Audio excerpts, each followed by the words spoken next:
Because I mean, these questions are amazing, right? So when people ask what is NIR and what does it do, right? This is exactly what we have to talk about. So Mm. the point then literally just is to, like we talked about, lower the barrier of entry, right? Because I think it's very hard to access stuff like Spinnaker or Luigi. Um, Yeah. Also, for the Loihi, for the physical chip, you'd need to get the NDA with Intel and everything. So that's the I would problem. expect that to be a barrier for just a random researcher. Yeah. Yeah, and not just the NDA and the legal stuff, like also the technical part, Yeah. right? So I've been working with Spinnaker. I actually started my PhD working with a musculoskeletal model for control, and that was Mm. I think it's very interesting research, but it was a complete disaster because just it was so hard to work with. And that's a bit of a shame because the Spinnaker team are amazing people and they did a lot to help us, but it was just Mm. very hard. Mm. I see. But one of the challenges that I would like to address at the moment is that for PyTorch, right? Essentially, if you go to one of the PyTorch models here, we want to be able to just take a PyTorch graph and put it Mm. into NIR. And for that, we have a package called NearTorch, which then exactly does this. So it kind of goes through and then takes this torch module Yeah. and outputs essentially a NIR module. Mm. And to do that, we have to trace through that graph. And that's just a bit of a mess because the, the the way we did it back in the day was to just literally just go through the graph and trace it step by step. So we would go into the Python modules and just replace the activation function, um, Mm. and then just yeah record I see. what we got to in the graph. But there's something called torch.fx, um, which is now a toolkit to trace through graphs. And that's amazing because one of the problems that I've heard people are facing is that if it's not covered in the modules, right? So if you can't overwrite the module, but it's some other PyTorch primitive like plus or division or something else, then we're out of luck. So this tracing is I think much more reasonable. So that's kind of what I wanted to hack on. Can I ask why is there a specific package for the transformations with Torch, or do you have like packages for all of those, like this the all of those frameworks? Not yet. That would be great to have. There's a package for Torch because a lot of the platforms that NIR support use Torch. So I don't know if Lava is actually Torch based. Hmm, I don't know. Well, Norse, I think it is. yeah. I think it is, right? So if Lava is the I mean, Norse, Rockpool, Synapse, SNN Torch are all Torch based. So a lot of Mm. when we got together to build this, a lot of the people in the beginning was like, okay, we need this for all the Torch libraries. But it's a really, really good question because in principle, this could be done for Jax as well. Uh, I think it might even be easier in Jax, but I don't know. But you don't have a specific package for Lava and for all of those others that you did. I'm maybe this question is because I'm not too informed about the details, but Good you're asking. So you're asking yeah. how does Near then work in Lava? Sort of, or like why do you why have you made like a specific package for this near torch for torch specifically, but not for, or do you also have that for Nengo and for Lava and for?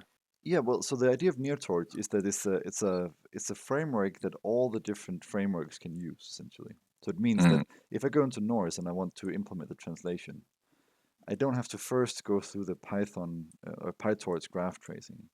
I can just import um, I can just import NearTorch and then use it straight ahead. okay, So if I want yeah. to develop my own PyTorch extension, let's say I add a new library, right? Instead of doing the tracing from scratch, I just import this mapping function. Mm, So essentially, we offer this kind of um, extract near graph. We called it from the near torch package. And the only thing you have to do is to tell us what do the different modules mean, right? So in Norse, if I have a lift box cell, that corresponds to a very certain way to NIR lift modules. But it's different for SNN torch, right? So if they have a different module, then you have to translate it differently. So I don't know if that answers your question, but NIR torch is the helping hand. You're free to not use it, but the goal is to translate Python or PyTorch models into NIR. And so by going through NIR torch, you get this tracing. You kind of map out the graph for free. Yeah, okay. And you can do that because in the end, most of them have torch as a baseline. Exactly. Okay, makes I sense. predict there are going to be more JAX libraries coming up. So having a JAX backend or a common package would also make sense. Mm.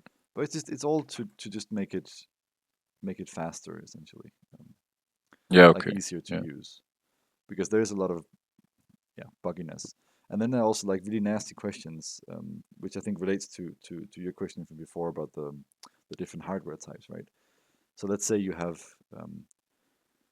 let's say you do a plus operation, right? In NIR that has a specific semantic, but you need to add that. But what happens then if you do division, right? I mean, that's not exactly a neuromorphic operation. So it's both a technical challenge and you have to think a little bit like what are we actually trying to do? Yeah, seems complex to me. Also, when I was reading the paper, like you have to find out what are the sort of essential operations, and then have to find out that out in for each framework. But not all frameworks, have exactly the same operations. I can Exactly. imagine. Like there are slight differences, and then how do you, how do you account for that? It seems almost impossible to have like everything everything sorted out. It's a really, really good question. And if you, like, for instance, one example is SNN Torch because their neural model is slightly different. Or how do you go to GitHub? Because and then you can really see how it matters. So let's find this export to NIR. So here you can see how they use NIR torch, right? So you get the NIR graph by extracting the NIR graph. So the only quote unquote thing that SNN torch provides is this mapping from SNN torch modules into NIR.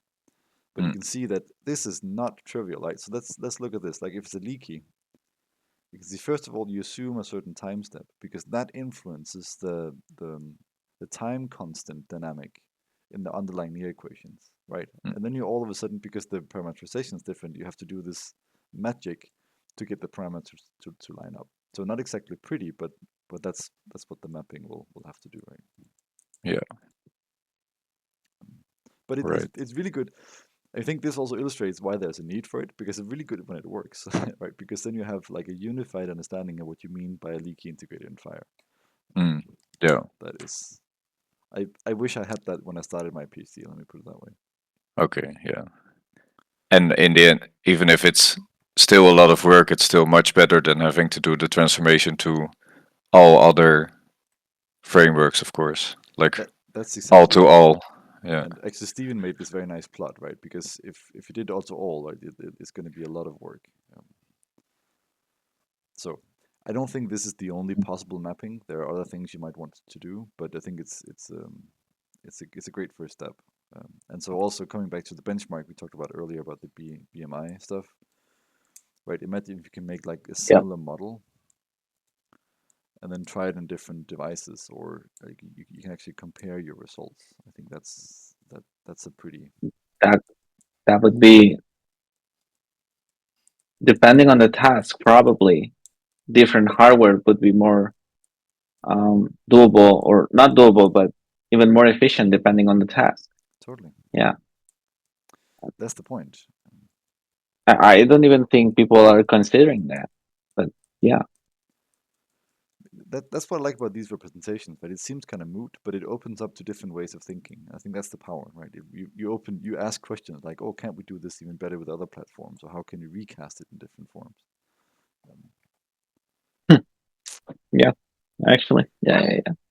So what I'll Um, what I'll do now is I'll just spin up a virtual environment and then start hacking on this torch.fx stuff. And actually, I got some code from a friend of mine. I normally just work with a clean virtual environment just because then. this is fantastic, but I have to go because I have like a seminar soon. Yeah. I'll definitely join some other day. Nice to meet you guys. And Thanks Yeah. for yeah, dropping by. Nice actually, to meet this you. is more exciting. I'll actually check it out, the NIR. Like, I'll check it out because it seems very, very interesting what you can do with it. Yeah, especially Amazing. application focused. Yeah, Right? yeah. I mean, yeah. Thanks for dropping by. And like, I'll yeah, I'll consider, definitely yeah, join and some more consider time. coming Yeah. with your own problem, right? I mean, this doesn't have to be just you guys listening Mm, to me. I think it's just nice to have these conversations also to open it up to the yeah. community. I will have problems. Yeah, definitely. Thank you. Thank you, both of us. Thanks. Both of you. Thank you. Bye. See you later. All right. Are you working in Jupyter actually, or in Python, or Yeah, almost always Python. okay? Yeah. Yeah, it's a pretty good tool. What's your background then? Can I ask? Like, so you said artificial intelligence. Does that mean like linear algebra, like math, or does it mean like more computer science? Um. Well, the Groningen study starts very broad, so it's from psychology to computer science to Wow. a bit of mathematics as well. But in the master, it splits into the more technical stuff. So I guess more to the computer science side. Okay. Um, and then there's another master, which is more like um, mm, yeah, I didn't follow it, so I don't know the details, but like cognitive models, that kind of stuff. But if you want, you can do, yeah, follow courses in such a way that you have practically done both masters. Not that you do double master, but like there's still a lot of overlap in, That is pretty. That's yeah. okay. That's really fascinating. But I it's mean, not. It's been some time since I had like real math courses. Like I've had some linear algebra, some calculus, but okay, yeah. yeah. It's also. I mean, what I actually took a master's in cognitive science, and that was super Okay. interesting, but also really frustrating because it was very broad, right? So we got some linguistics, Mm. we got some behaviorism, we got some cognitive science, and it's like it's hard to operationalize. You know what I mean? Yeah. It. I also feel like I've had a lot of courses that are they just scratch the surface of the subject, sort of, Hmm. and then that's it. Yeah, Then you don't yeah, see that anymore. It was still often like very nice courses, but you forget so much as well, and yeah. it's sometimes too basic to have any use later. I feel like, but yeah. But I'm curious to see where it goes, right? I think when those things can fuse, it will be very, very, Mm. very interesting. Yeah, that's why like I feel like neuromorphic is very exciting as well because it really forces you to get get to know more about different subjects as well. Exactly. I mean, And, just because we have made some artificial division into disciplines doesn't mean that nature cares about them, right? So, indeed, yeah. but that's also But why I like this kind of work here because it's like working with NIR really gives you like a fundamental, like so it's a bit like going back to computer science in the 40s and 50s where people like really had to struggle, like what does it mean to have a, operation and stuff like this. mm, what other work have you done besides NIR, or what is like the focus of your? Are you still doing PhD or finished or? In the final stages, I would say. Okay. I'm working on spatial temporal compute, essentially. So trying Mm, to understand what that means, essentially. Um, and like part of it has been this near work just to operationalize, like axiomatize whatever we mean by these things.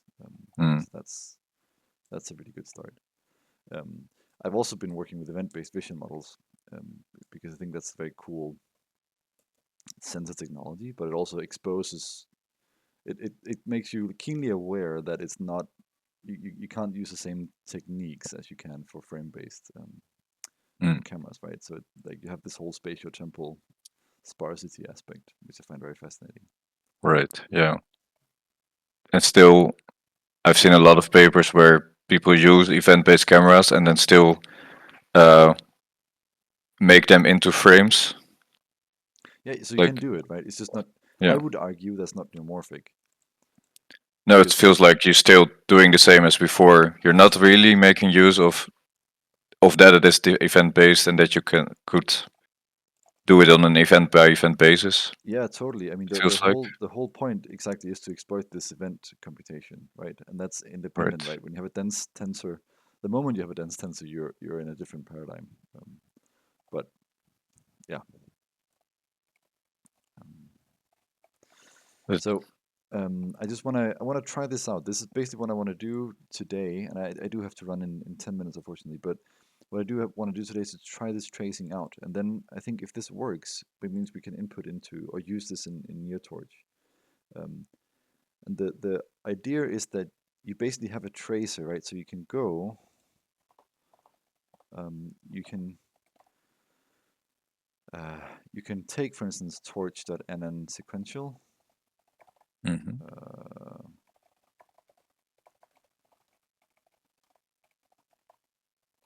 Whatever, right? You have your model, and then you can go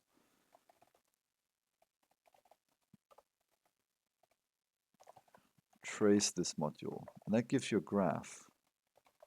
And when you print that graph, you can see what the individual components are, right? So and then you also get the relationship, which is the important part for NIR, because now we know that this call module here, whatever that is, takes input one. And that's really been the challenge before in the previous tracing, because to construct the graph, you need to know exactly the inputs. And that might Right. be ambiguous if you have multiple nodes coming in, for instance, Mm, or splitting. So my hope is we can do this, but the problem is that if I do this for Norse, right? So let's. I'm doing this for my own sake, right? I just want to make sure this things work as I expect it to. Norse torch elite box. If I trace this, oh this like oh whoa, that's crazy. Yeah, but here's the problem, right? You get to trace the model. Let's just ignore the sequential. But you can see how it's messed up inside, right? It takes all the state and the sub and the add of the leaky integrated and fire dynamics. We don't care about them, mhm. right? We just want to say this is now a lift box cell or the li box cell. But And this why is, do we not care about those parts? Because they're internal, yeah, or because the computational graph we want is essentially between near primitives. So we want like a leaky integrator to map to linearity, for instance. mm, We don't care about what happens inside the leaky integrator.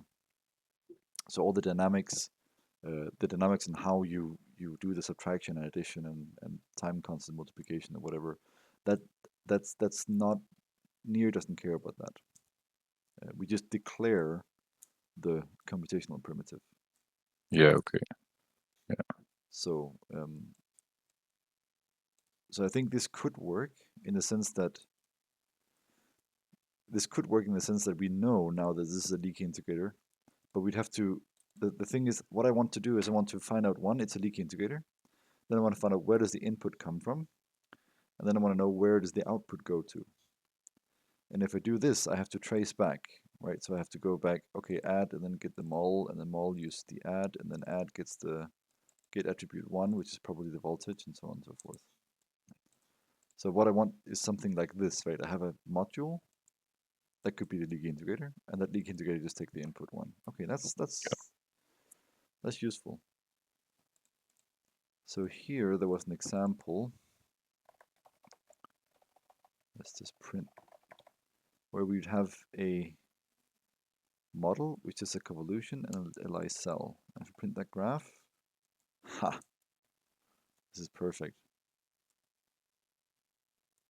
all right. Because now we've created our own customizable tracer, and in that tracer, we provide a list of customized modules. And so that's what we need to know, right? We need to know what modules can be customized. And in this case, it's a LI cell. This is amazing.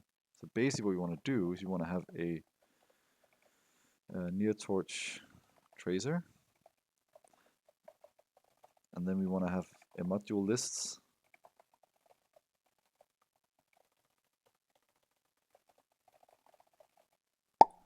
And this could then be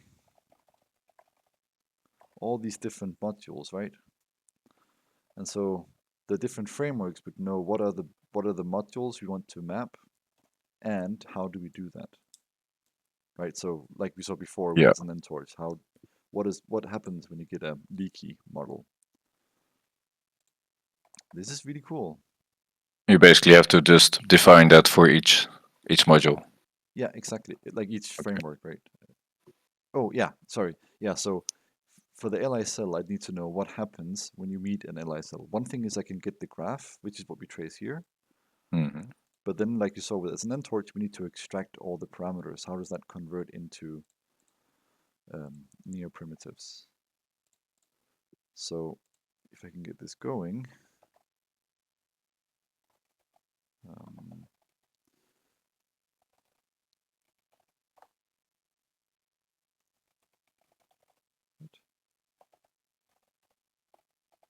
there we go. Sorry. Ha.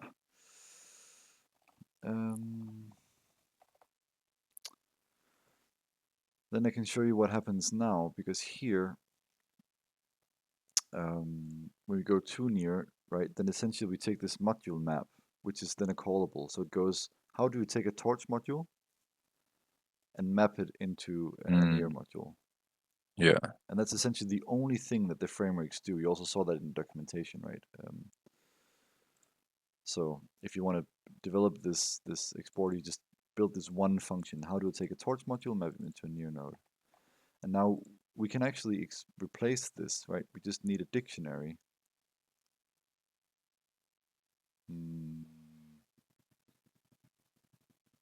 Yeah, we need like a list of all these nodes, and then the means to map them one by one.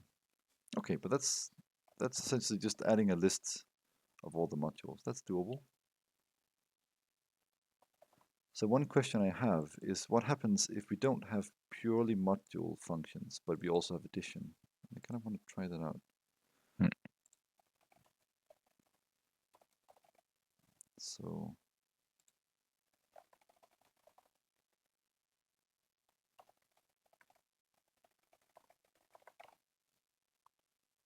yeah. Okay, so this is excellent.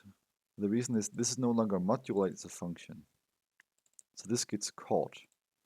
And the reason why this is important is NIR, whenever you add, like whenever you have two different arrows into a module, you essentially add them together. So this is pretty much the same thing, which means in NIR, I will then scratch this operation entirely and just merge the arrows into whatever output this is sent to.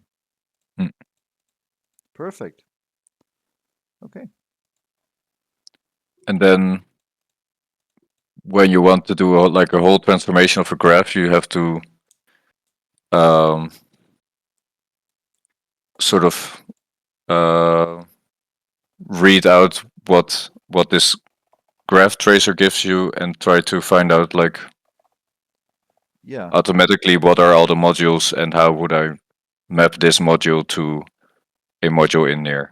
exactly. So somehow Okay. what I need to do is just to go through all the nodes and then construct my graph. And this is actually, I don't think is that hard because in principle, check this out. I think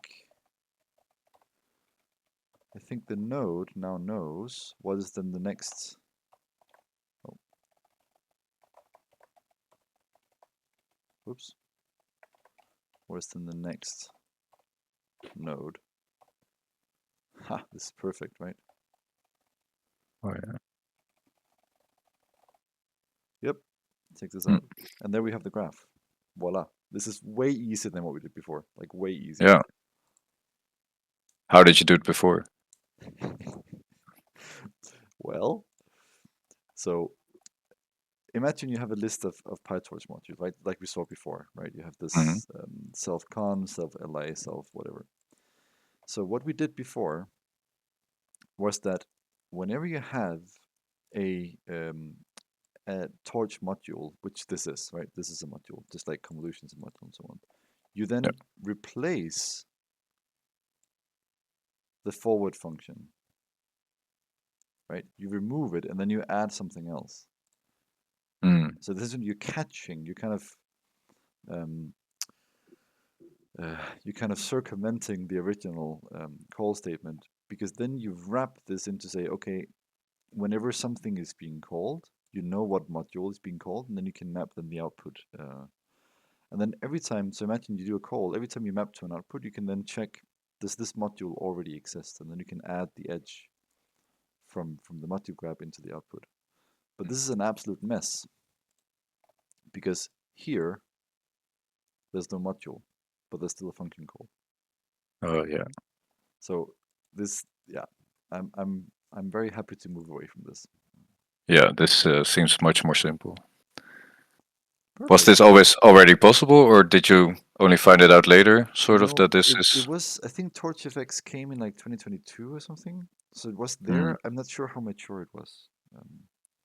So I mean, the previous thing worked, and that's the good thing about this software architect. Like it's everything is modular essentially, right? So you can just plug and play this, and nobody will know because the tracing still works.